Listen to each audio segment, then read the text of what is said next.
ለምሳሌ ብዙ ጥቁሮች እየተናገሩ ነው። ነምበር ዋን ልንገራችሁ፣ ጉዳችን ያልታየው ማለት ነው። ብዙ ብላክ አሜሪካኖች እኛ በአፍሪካ ኮርተናል፣ እኛ አፍሪካ እዚህ ዘረኝነት አለ፣ በጣም እየተቀጠቀጥን ነው ምናምን። አዳም ጥሌ ለነገሩ ከማንም ሙጀሊያም ሳና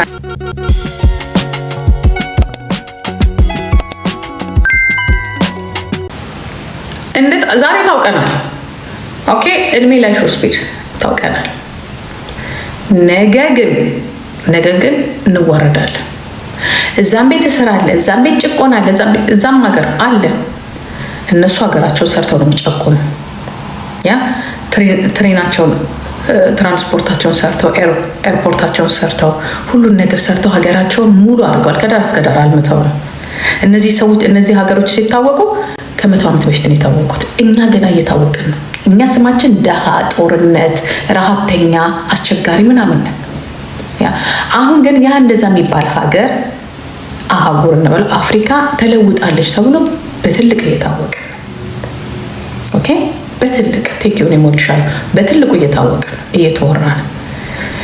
በዚህ ሰዓት ላይ ብዙ ጠላት አለብን። በተለይ እንደ ግብፅ የምትባል እና ኤርትራውያኖችን እንኳን ጠላቴ ናቸው ባልልም ሻዕቢያ የሚባል አንድ የጃጀና የገመጀለ ኢሳያስ የሚባል ሰው እያለ ነምበር ዋን፣ እሱ ደግሞ በራሱ የሚፈጥረው ችግር አለ። ያ ማለት ምንድን ነው? አይታችኋል። ዛሬ አይሾስፔድ ትላንትና እንደዛ መነጫጭቀው እንደዛ የሆነበት ምክንያት ፖለቲክ እንደሆነ አላወቃቸው። ምክንያቱም ፈርስት የት ሄደዋል? ኢትዮጵያ ሄደዋል። ኢትዮጵያ ስለሄደ የንቀታቸው ንቀትና የብልግናቸው ብልግና ትላንትና ያንን ሁላ ነገር ሲያደርጉበት የነበረው ለምንድን ነው? ኢትዮጵያ ሄዶ ኢትዮጵያን ከፍ አድርጓታል። በቡናው ከፍ አድርጓታል። በዳሙ ኤሌክትሪክ ማመንጫውን አሳይተውታል ምናምን ነገር። ሰው ግን አይመሰለው በጣም እንደዚህ ናቸው። በጣም ለእናንተ እንደዛ ሊመስላችሁ ይችላል። ያ አይደለም። የኢትዮጵያን ሰላም፣ የኢትዮጵያን እድገት፣ የኢትዮጵያን ለውጥ ከፍ በማድረጉ ግብፅና አቶ ኢሳያስ ወጥተው እስከ መሳደብ ድረስ ደርሰዋል። ኦኬ የፖለቲካ ልዩነት ሊኖረን ይችላል፣ የአስተሳሰብ ልዩነት እንደ ኢትዮጵያ በሀገራችን ግን ሁላችንም አንደራደርም። ለዚህ ነው ኢትዮጵያ እንድትበድልን ማንፈልገው። ኦኬ እንድትበደልም አንፈልግም። በምንም መልኩ ብዙ ህይወት ጠፍቶባታል፣ ብዙ መስዋዕት ተደርጎባታል በዛች ሀገር ላይ። ኦኬ እርስ በርስ ጦርነት ላይ ግን ጠላት ሲመጣ ሁላችንም አንድ ላይ ምንሄድ ይመስለኛል። እና ስለዚህ ይሄ ሁላ ፖለቲክስ ነው። ነገ ደግሞ ይሄ ስማችንን ለመጣል አቶ ኢሳያስም አይተኙልንም፣ ግብፅም አትተኛለንም። ኢቨን እኛ ውስጥ ያሉት ራሳቸው ሀገር መውደድን የታየበት ነው። ብዙ ፖለቲከኞችን በዚህ ነገር ላይ ብዙ እንትን አላሉ። ባይደግፉም አልተቃወሙም። የተቃወሙት ምንድን ነው? ለምንድን ነው ላሊበላን ያላየው? ለምንድን ነው ፋሲለደስን ያላየው ብሎ መናገር የኛም ባህል ይታይ ነው። በነገራችን ላይ ግን የማንም ሀገር ባህል ኦሮሚያም አልታየችም፣ የኦሮሞም ሶፊ እንትንም አልታየም፣ የሀረር እንትንም አልታየም፣ የላሊበላም አልታየም፣ የፋሲለደስም የታየችው ፊንፊኔ ናት። አለቀ። ሸገር የምትሏት እናንተ አዲስ አበባ የምትሏት ፊንፊኔ የምትሏት ናት የታየችው። የሁሉም መገኛ የአፍሪካ መዲና የአፍሪካ ህብረት መሰብሰቢያ ኦኬ ፊንፊኔ ናት። ያ ማለት ሰውየው ጊዜ የለውም፣ ልጁም ጊዜ የለውም ያንን የምናሳይበት። ለዛ ደግሞ አይ ቲንክ አይ ሆፕ አሁን ተመልሶ የመምጣት እንትኑ አለ። ግን እዚህ ጋር መጠንቀቅ ያለብን እንዲህ ስማችን ከፍ እንዳለ ያ ስለ ቡናችን ተሄዶበታል፣ ስለ እንግዳ አቀባበላችን ተሄዶበታል፣ ብዙ ነገር ተደርጓል። አሁን ምንድነው መስራት ያለበት እንደ መንግስት? መንግስት ምን መስራት አለበት? ኔክስት ችግራችን ነው። ግን አትሊስት ፊት ለፊት እንዳይወጣ የፖለቲካ ጉዳዩ ከተቻላችሁ ተባብራችሁ ተታርቃችሁ ሀገራችሁን አሳድጉ። በተረፈ ግን አንዳንድ ነገሮች አሉ። እነዛ ኬዞች ግን ከወጡ እንደ ሀገር ሁለተኛ ጊዜ እንዳንወድቅ ወይ እንደ ሀገር ለሁለተኛ ጊዜ እንዳንወድቅ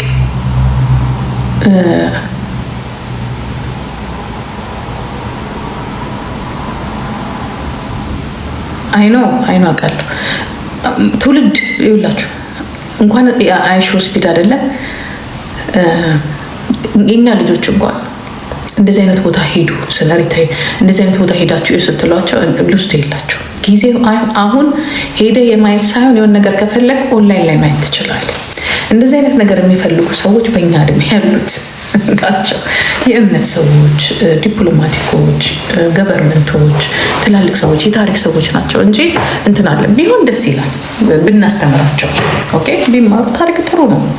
ታሪካችን አይታችሁታል። አሁን ስለ አድዋም የእሱ ታሪክም ስለሆነ ነው። ታሪክ ሲነገረው ይሄ እኮ የጥቁሮች ሲል የራሱ የሆነ ነገር ስላለበት በራሱ የደረሰበት ቪክተም ስለሆነ ነው ጫማውን ያወለቅ ነው። ዛትስ ዋይ አሁን ልነግራችሁ የምፈልገው ግን ልንገራችሁ ዋናው ፖይንቱ ማለት ነው። ብዙ ብላክ አሜሪካኖች በዘረኝነት የተጎዱ በዘረኝነት ውስጥ ያለፉ የዛ ተጎጂ የሆኑ ሰዎች ወጥተው ቪዲዮ ይሰራሉ። ትላልቅ ፎሎወር ያላቸው እና እኮ ሀገር አለን ያ አፍሪካ ተወዳጆች ነን ምናምን ሲሉ እኔ ምን አልኩኝ? የእኛን የውስጣችንን ጉዳ ላዩ እኛ እርስ በራሳችን እየተጫረስን እየተገፈታተርን በዘረኝነት ለብዙ ዓመታት ታሳልፈናል። አንዱን እየገፈተረ ይህንን ታሪካችንን ቢያውቁ ይጠሉን ነበር እነዚህ ብላክ አሜሪካኖች። እኔ አሁን ስለዚህ ታሪክ በደንብ አድርጌ በነግራቸው እኔ በማን እንኳንስ በሌላው ትራብ እንትን አይደለም ሌላ ቋንቋ ተናጋሪ አይደለም በራሴ በኦሮሞዎች እየተገፈተርኩ እየተገደልኩ እየታሰርኩ መሆኑን ብነግራቸው ምን ይላሉ? እኔ ሀገሬ ላይ መኖር አልችልም ብላቸው። አሁን እነዚህ ለጥቁሮቹ what you think why you coming my country ብላት እኔ እኮ ስደተኛ ነኝ እኔ ራሴ ሀገሬ ላይ እኮ መኖር አልቻልኩም without politics without economy እየተፈናቀልኩ ነው ብላት ተመልሳ አሜሪካኗ ነው የምትቀመጠች ሴት። you believe that? ያ ምክንያቱም ወደ 5 6 7 8 ትላልቅ ስትሪመሮች ምን እያሉ ነው?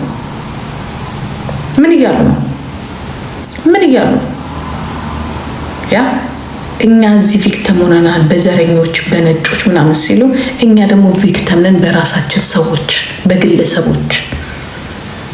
ይሄ ማለት ጀስት ለቪዚት እንጂ ለመኖር እንደማይችሉ ብንነግራቸውስ ያ አንድ ያልገባቸው ነገር እሱ ነው። ለጊዜው ነው እነሱም ነገኛ ጋር መጥተው እኔ 100% አንድ ነገር ልንገራችሁ ወረተኞች ነን። ተመልሶ አይሾ ስፒድ ተመልሶ ቢመጣ ምናልባት የትላንትናውን አይነት አቀባበል ላይ ኖሮ እኮ ይችላል። ሊያስደነግጠው ይችላል። ወይም ደግሞ ለቢዝነሳችን ወይም ደግሞ ለእንትናችን ልንቀበለው እንችላለን። አሁን ድጋሚ ልንጠቀምበት ማለት ነው። ገባችሁ? ቢዝነስ ስለሆነ መንግስት ሞር የበለጠ ነገር ህዝቡን አስነስቶ ምናምን ሊቀበለው ይችላል። ተመልሶ መምጣት የማይቀር ይመጣል። 100% ሹር እነግርሻለሁ። ዛትስ ዋይ እንዴት ነው ከዚህ በኋላ ሀገራችን ላይ ፖለቲካው የሚሄደው? ከቢልዲንጉ ከኢኮኖሚው ማደግ በስተጀርባ ስለ ደህንነት ጉዳይ ስለ ህዝቦች ደህንነት ምንድነው መሰራት ያለበት? በዚህ ላይ ጥረት ይደረጋል ወይ? ደህንነት ስላችሁ ከፖለቲከኞቹ ጋር ታረቁ፣ ከተዋጊዎቹ ጋር ታረቁ ምናምን ማለት አይደለም። ይሄ ሙስና እታች ያለው የህዝብ እንዴት ነው ወጥቶ የሚገባው? እሱን መንግስት ትኩረት ሰጥቶ እንዲሰራበት መተባበር አለባችሁ። ነው የውጭ ሰው ብቻ ሲመጣ መከበር ብቻ ሳይሆን እኛም የህዝቦቻችን የሚከበሩበት። ይሄ ጦርነቱን ቀጠና እያልኩኝ አይደለም። ያው ትንሽ ጦርነት የሌለበት ግን የሙስና ጦርነት ያለበት።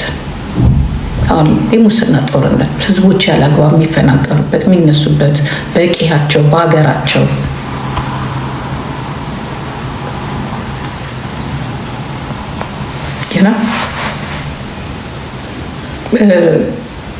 የቀበሌው የክልሉ የግብር ሰብሳቢው የፖሊሱ እሱንስ እንዴት ነው የሚሰራበት? ይህን ስማችንን ጠብቀን ሀገራችንን ለማስጠራት ማለት ነው። አይሾ ስፒድ መጥቶ ዋው ኢትዮጵያ ብሎ ሲል ብዙ ጥቁሮች በቃ እኔ አፍሪካ ላይ ነው ክብር ያለኝ ይላሉ።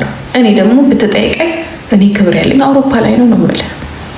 እነዚህ ነጮቹ ጋር ነው ክብር ያለኝ፣ ሀገሬ ላይ ክብር የለኝ።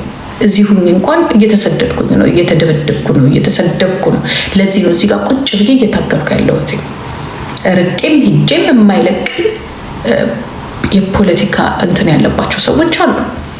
አላኖር ብለው ሀገራችን ላይ እንዳንኖር ፈቅደው ማለት ነው። እንድንኖር ሳይሆን እንዳንኖር ፈቅደው ደግሞ እዚህ ደግሞ ጥያቄያችንን መመለስ ስለማይችሉ የሚያሳድዱን አሉ።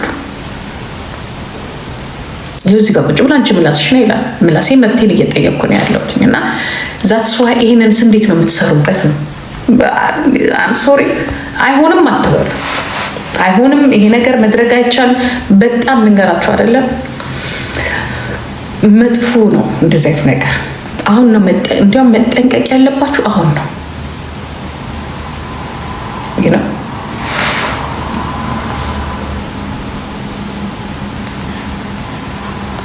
መጠንቀቅ ያለባችሁ አሁን። ይሄ የኔ ምክር ነው እና ብዙ ጥቁሮች ቪዲዮ ሰርተው በቃ የሰው መዋደድ አለ፣ መፋቀር አለ።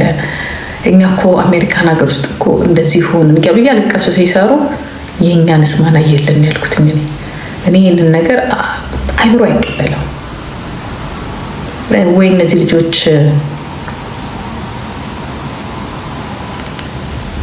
የእኛን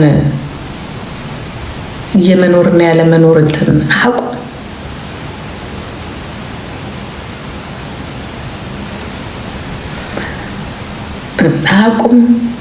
በቃ አሁን እውነት እንትን ያለኝን ነገር ልንገራችሁ። በጣም በቃ ተቸረገኝ ነገር የኛን እንደዚህ መንከራተት የኛን መሰደድ አያውቁም ነው ያልኩት እና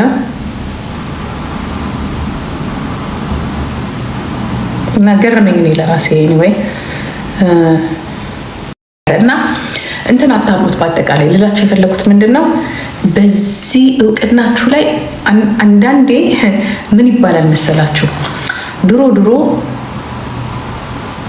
የሆነ አንድች ሴትዮ ያለችውን ነገር ልንገራችሁ። ድሮ ነው አይ ዶንት ኖ ለምን እንደሆነ አላውቅም፣ ከጭንቅላቴ ውስጥ አይወጣም። ዝና ዘነዘነ ይሆናል አለች፣ እውቅና መታነቂያ ይሆናል አለች። እና ሁል ጊዜ የሆነ ነገር ደስ የሚል ነገር ሲመጣ ምናምን ይዟችሁ እንዳይጠፋ ይባላል። ሀብት ሲመጣ ስትመረቁ አይታችሁ እንደሆነ የምትኖርበት ጤናህን የምታገኝበት እንጂ መጥፊያ አይሆን ይባላል። በብዛት ሀብት ሲመጣ መጥፊያ ነው የሚሆነው። ልጆች ይበላሻሉ፣ ባለቤቱ ሰክሮ ወይ ሁለት ሚስት ያገባል፣ ቤቱ ይበጥበጣል ምናምን ነገር እና የኢትዮጵያን ዝና መጥፊያችን እንዳይሆን ያንን እፈራለሁ። አይስወር እኔ ሁሌ እንደዚህ ነኝ። አሁን ደግሞ የተናገርሽ በሉና ደግሞ አንቺ ምናምን ኖ ያሉት እንቅስቃሴዎች ምናምን ስታያቸው ደስ ቢሏችሁ ዋው በቃ የምትኮሩበት ምናምን ነገር ቢሆንም የዛን ያህል ደግሞ ታሪካችን እንዳይወጣ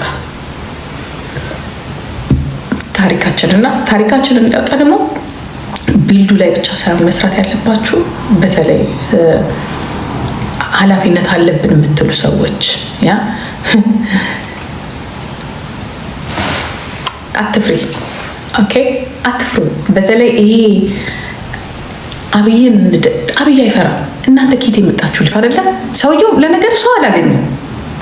ሰውየው በጣም ትፈራላችሁ። እኔ ተነብይልሻለሁ፣ እንደ መልአክ ነው የምተነብልሽ። ምን እንደሚመጣ እነግርሻለሁ። በጣም እግዚአብሔር ምስክሬ ነው። እኔ ብልጽግና እዚህ ጋር ያስቀመጥካቸው ካድሬዎች አይስወር ፈሪዎች ናቸው። ኢቨን እዚህ ጋር ያስቀመጥካቸው ይሄ ይጠቅሙኛል ምናምን ያልካቸው አንተ ሰውዬ ብቻ እግዚአብሔር ይርዳህ። እኔ እውነቴን ነው የምልህ። አንተ መሰሎች ጎበዝ ጠንካራ ሰዎች እግዚአብሔር ይርዳክ እንጂ ዛሬ እኮ ተራ አክቲቪስቱ እኮ ባለስልጣኑ ያንቀጠቅጠዋል። ባለስልጣን ነው ያንቀጠቅጠዋል። ተራ አክቲቪስት እኔ ቁጭ ብዬ እኮ አያቸዋለሁ፣ አዳምጣቸዋለሁ። ስዳምጣቸው ወይኔ አንዳንዴ ወይኔ ይላሉ። በቃ ወይኔ